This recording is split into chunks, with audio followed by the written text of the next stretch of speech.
Gusto mo na ba mag-trade? Pero hindi enough yung capital mo para mag-start and trade. Meron naman tayong mga prop firms na sobrang mura yung mga challenges nila at pwede kang magsimula sa maliit na kapital. Narinig mo na ba si Equity Edge? At ngayon, dito natin yan pag-uusapan kasi maraming nagsasabi na scam daw si Equity Edge. So dito ngayon natin aalamin kung scam ba talaga siya or mayroon bang mga proof na yung nagiging funded trader ay nakapag-payout talaga sila. So simulan natin, isi-search natin siya sa tinatawag natin na Trustpilot upang ma-verify natin kung totoo ba talaga to si Equity Edge. Again, this is not a financial advice. Trading is risky. Do your own research. So ngayon, isi-search natin siya dito sa Trustpilot para makagather tayo ng enough reviews kung ilan ba yung ratings niya, kung marami ba yung negative or positive reviews. Yung rating ng Equity Edge dito sa Trustpilot is meron siyang 4.1 na rating. So marami-rami din yung nag-rate ng 1 star kasi nga possible hindi sila na-satisfied doon sa services and experience nila sa Equity Edge. Okay. So meron naman din nagbigay ng 5 star pero yun nga lang, aalamin natin dito ngayon kung legit ba talaga yung mga rating nila. Kasi makikita natin dito guys, mayroong 5 star 2 days ago. Sa mga hindi nakakaalam, marami na din yung nagiging funded trader dito sa Pilipinas, dito sa Equity Edge. Okay, nabigyan sila ng opportunity na magiging funded trader. Yun nga lang, ang pinaka-importante mo maintindihan dito na hindi ka basta-basta makakapasa or magiging funded trader kapag hindi mo sinusunod yung rules. For example, ito, one of the worst prop firms out there, they denied my friend's payout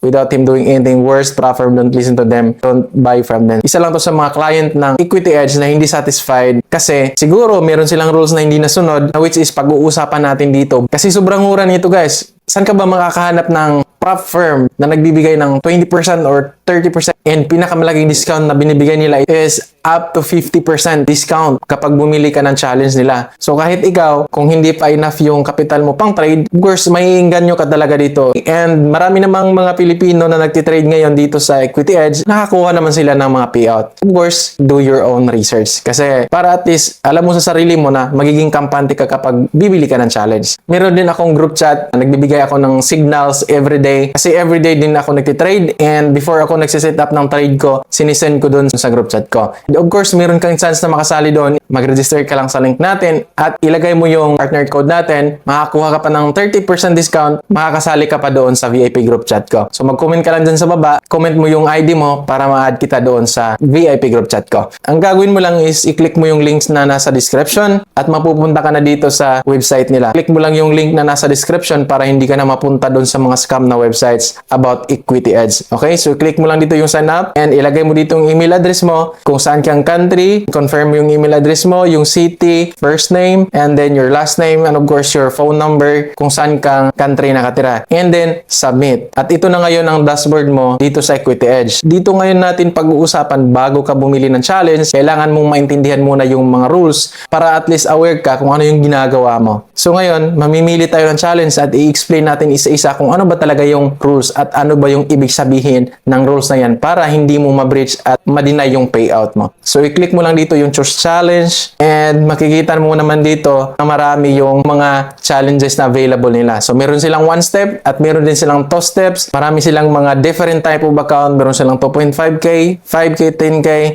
25k, and 50k, mamili ka lang saan yung kaya, depende sa budget mo. Meron silang Swift, meron silang Instant. So kapag Instant yung account mo, magiging funded trader ka na, pero sobrang stricto dito yung rules. So kailangan mo maintindihan muna yung rules bago ka sumabak sa gera. Para at least aware ka kung bakit na-breach yung account mo, kailangan mo maintindihan yung rules bago ka mag-judge sa isang prop firm. Kasi mura yung kanilang mga challenges plus makakuha ka pa ng discount, pero yung rules is sobrang stricto talaga guys. So for example, dito tayo sa Legacy account, meron silang 1 step or 2 step. Pero sa akin, kung meron ka ng experience or kung gusto mong pumasok sa VIP group ko, i-click mo lang dito yung 1 step. Tapos mamili ka kung saan dito yung kaya mo. And dito pag-usapan natin yung 25k. So sa $128, meron ka pang discount niyan na 30% pag gamitin mo yung partner code ko. Makakuha ka pa ng discount, makakasali ka pa sa group ko. Invest the money you can afford to lose. Okay? Tapos, do your own research na din bago ka bumili ng challenge. Kasi, nasa sayo na din yan nakasalalay. Diba? 1 step yung pag-uusapan natin para mas madali. So, yung phase 1, unlimited yung days na trading period. So, walang target na trading period kung ilang months or ilang years mo yan matapos or mapasa yung challenge. Diba? Minimum trading days, 2 days. And maximum daily loss is 4%. Yun, sobrang baba. Mura yung kanilang challenge. Pero, yung mga rules naman na dapat mong sundin is napaka-stricto. Okay? Okay, so for example, dito sa 25K, so sa kanilang daily loss is meron silang 4%. Sa maximum loss naman is only 6%. So sobrang baba guys. And nakatrailing pa siya. So ibig sabihin kapag umangat to sa 25,500, pagbabasihan natin ng 6% na maximum loss mo is dito na sa 25,500. Hindi na dito sa 25,000. Okay, profit target 10%. So need ka lang ng 2,500 para ma-hit mo yung profit. Available din sila sa MetaTrader or MaxTrader. Leverage is 1:40. So sa 25K account is $128 pero makakuha ka pa ng 30% na discount kapag gamitin mo yung code ko. Sobrang baba na lang talaga guys. Now, dito naman tayo sa Swift na sobrang affordable. Sa phase 1, unlimited din yung trading period. Minimum trading days, 2 days pa din. Maximum daily loss is 3%. Ito na yung sinasabi ko, sobrang baba talaga guys. Diba? Maximum loss, naka-trailing pa, 5%. Andito sa profit target is 8%. Okay, so guys, naka 1 step tayo ha. So mamili ka lang dito kung 1 step or 2 step. Kasi sa akin, mas recommended ko talaga ditong mga 1 step. Kasi kung may idea ka na sa trading, diba? Bakit ba naman bibili pa tayo ng 2 step kung kaya naman natin sa 1 step, diba? Yung leverage niya is bumaba. And dito naman tayo sa instant. Ibig sabihin, magiging funded ka na. Yung rules dito, ito yung pinaka-strict. Trading period, same pa din, unlimited. Minimum trading days, 7 days. Maximum loss, 5%. And naka-trailing pa din. Meron siyang consistency score na 15%. Kasi maraming trader dito yung sumasablay. So, kumbaga, diretso na pagkasabi, dapat yung profit mo is magiging consistent. For example, nagde-trade ka at nagkaroon ka ng profit na 500 USD. So, dapat pagka next trade is 500 USD pa din yung ita-target mong profit. Or 450, basta lang na hindi siya sobrang layo sa 500 USD. Kasi kapag yung palagi mong nagiging profit is 500 and then nagkaroon ka ng profit na isang trade na $1,000,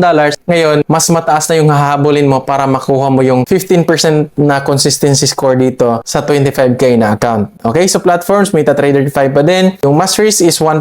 So dapat every trade hindi lalagpas sa 1% sa 25K yung i-risk mo kada trade. Okay? Inactivity rule, 30 days. So, kapag hindi ka active within 30 days, mabibreach yung account mo. Leverage is 1:30 pa din. Alright? And then dito tayo sa highest leverage, the flagship. Kasi ito, bago lang to. Sa phase 1, unlimited trading days, same sa funded. And minimum trading days, 2 days pa din, same with funded. And maximum daily loss is 4%. Medyo may kamahalan siya. Pero yung kagandahan dito is wala siyang consistency rule. Yung maximum loss niya, trailing pa din, 6%. And yung profit target, 10%. Platforms, available pa din sa MetaTrader 5. At yung kagandahan dito is 1:50 yung leverage. So, malaki na yan. So, for example, nakapili ka na. Gusto mo dito ng instant kasi gusto mo na agad magiging funded trader ka na kasi meron ka ng idea about trading. So, i-click mo buy now. And i-click mo lang kung ano yung gagamitin mo sa pagbayad. Pay with card, Apple Pay, Google Pay. So, mamimili ka lang kung ano yung gagamitin mo dito for payment. And i-review mo dito yung account size, yung MT5. Ito yung information natin dito na nakalagay. Ito yung code natin para mag-less pa yan ng 30%. So, i-click mo lang. So, instead of $151 yung babayaran mo, kapag nilagay mo yung code natin, magkakaroon ka pa ng less 30%. Ang babayaran mo na lang is 105.7 USD. So, i-click mo lang Pay Now. So, after ka magbayad, magsisend sila ng email sa'yo and doon nila is-send sa'yo yung account. At the same time, your password para ma-open mo yun at makastart ka ng trading mo dyan sa MT5. So ngayon, kung meron kang mga tanong, mag-comment ka lang dyan sa ibaba. And kung gusto mong bumili ng challenge, ilagay mo lang yung partner code natin para makakuha ka pa ng 30% discount. And ang kagandahan is pwede pa kitang i-add dun sa VIP group chat ko.